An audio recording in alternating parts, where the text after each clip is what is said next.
très tôt ce matin, de très nombreux militaires se sont déployés dans les rues de Khartoum, une présence inhabituelle pour le pays qui est quand même une dictature militaire, hein. Et on a rarement vu autant de soldats dans les rues de la capitale.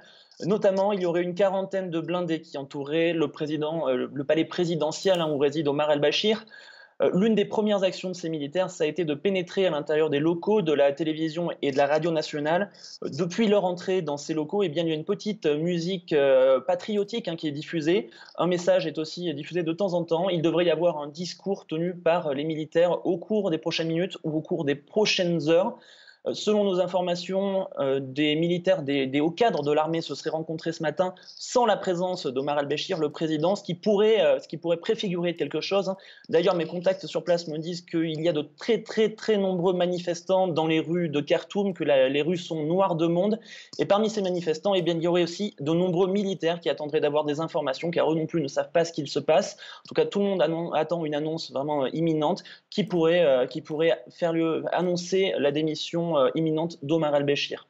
On suivra cela évidemment. Bastien, c'est un mouvement de contestation qui a pris de l'ampleur. Il a débuté au mois de décembre, mais il s'accélère depuis plusieurs jours.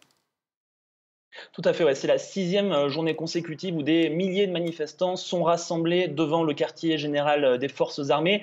Et c'est une évolution du mouvement qui est extrêmement importante. Au cours des derniers mois, il y avait bien sûr déjà des milliers de manifestants dans les rues de la capitale, mais ces manifestants étaient régulièrement chassés par les forces de sécurité. Alors, quand ils ont décidé de se rendre devant le quartier général de l'armée, personne ne savait exactement ce qui allait se passer. Eh bien, l'armée a accueilli favorablement ces manifestants. Elle n'a pas réprimé les manifestations, elle ne les a pas repoussés. Au contraire, même certains membres de l'armée sont allés féliciter ces manifestants, hein, sont allés leur serrer la main. Et lorsque les forces de sécurité fidèles au président Omar el-Béchir ont tenté de les déloger, eh bien, l'armée a protégé les manifestants. Elle a même ouvert le feu sur les services de renseignement, ce qui a galvanisé les manifestants, hein. Ils sont de plus en plus nombreux. Hier, on voyait des dizaines de milliers de personnes devant ce quartier général de l'armée, ce qui préfigure vraiment un changement potentiel dans ce pays. En tout cas, tout le monde au Soudan attend la nouvelle qui va être annoncée au cours des prochaines minutes ou des prochaines heures, à savoir la chute possible d'Omar el-Béchir, qui est au pouvoir depuis 30 ans. Il était arrivé à la tête du Soudan en 1989.